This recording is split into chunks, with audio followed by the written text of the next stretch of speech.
इस वाले फॉल्ट को देख करके अच्छे अच्छे इलेक्ट्रिशियन ने मना कर दिया कि भाई ये तो नहीं होगा, ये मैं नहीं कह रहा, ये हमारे कस्टमर खुद अपने मुंह से बोल रहे हैं। अभी सुनिएगा क्या बोलेंगे। तो यहाँ पर देख सकते हैं, सबसे पहले मैंने एमसीबी बॉक्स को ओपन किया तो यहाँ पे न्यूट्रल के अंदर भी मुझे एमसीबीयाँ नज़र आई, जो कि काफ़ी गलत प्रैक्टिस है। और यहाँ पर देख सकते हैं सारी लाइटें ब्लिंकिंग कर रही है, और इस स्विच बोर्ड की एमसीबी को चालू करते हैं तो एमसीबीयाँ ट्रिप कर रही है और लाइटें बंद हो रही है। बहुत बड़ी प्रॉब्लम है। एमसीबी बॉक्स से जितने भी एमसीबीयाँ सब हटा दी है, और यहाँ पे मैंने सिर्फ एक फेज वायर ले लिया है और सभी वायरों को टच कर करके देख रहा हूँ तो न्यूट्रल के बगैर ही सारी लाइटें चल रही है। आखिर ऐसा क्यों? पूरी बिल्डिंग की गुंजा है इन्वर्टर की। बिल्डिंग तो हमारा 10 आदमी हार गया, 11 बत्ती हो जाएगा। अब आज का मैंने 4-5 मिस्त्री लिए हो, कई मिस्त्री भेजे, ओ सही है, ओ सही है, ओ सही है, कोई शुभ नहीं। तो कस्टमर की बातें आपने सुन ही ली। तो आप देख सकते हैं एमसीबी बॉक्स से मैंने एक एमसीबी को सीरीज करके एक फेज लेके आया हूं। अब देखो जहां जहां पे फॉल्ट नज़र आ रहा था, मैं उस स्विच बोर्ड को खोल करके देख रहा हूं तो न्यूट्रल के अंदर इस तरह से फॉल्ट हो रहा है। ये देख सकते हैं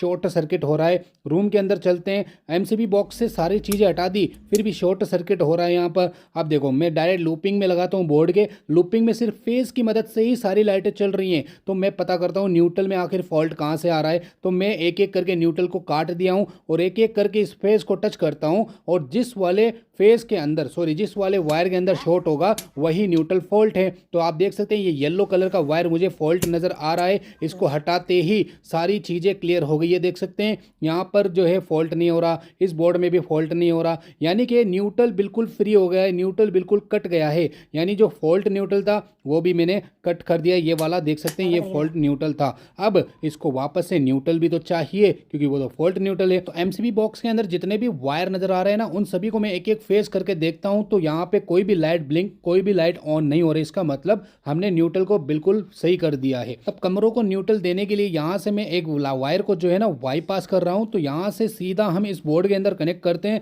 रूम और हॉल दोनों ही चल जाते हैं, ऑन हो जाते हैं। तो अब मुझे ये खुला खुला वायर तो ले जाना ही नहीं है। तो मैं सोचता हूँ एक एयर कंडीशनर लगा हुआ है घर में, उसका 2.5 mm का वायर न्यूट्रल में बाईपास कर दूंगा एमसीबी के माध्यम से। तो अब देखो ये न्यूट्रल हमने यहाँ पे जोड़ा और ये न्यूट्रल बाईपास जो मैंने किया उसको हटाया, और अब आप देख सकते हैं क्लियर फॉल्ट हो चुका है। अब यहाँ इस बिल्डिंग के अंदर कहीं पे भी फॉल्ट नहीं है। तो यहाँ पे वायरिंग जो है थर्ड क्लास हुई हुई थी, एक ही वायर से सारी चीज़ें चल रही थी। न्यूट्रल फॉल्ट था, इन्वर्टर फॉल्ट था, और ब्लिंकिंग कर रही थी लाइटें, और एमसीबी बॉक्स के न्यूट्रल में भी फॉल्ट था। ठीक है, सारी चीज़ें क्लियर करने के बाद सब बोर्ड को पैक कर देता हूँ। नेक्स्ट टाइम आता हूँ स्क्रीन टच वाले स्विच भी यहाँ पे इंस्टॉल करता हूँ और एमसीबी बॉक्स की वायरिंग भी कंप्लीट कर देता हूँ। कस्टमर ने रिकॉर्डिंग में बोला था कि 10 मिस्त्री फेल हो गए हैं, अगर आप भी फेल होते हैं तो आपका भी नाम 11वें नंबर पे आ जाएगा। हमें यहाँ पे 2 दिन लगे और कस्टमर पूरे सेटिस्फाइड हो गए हैं।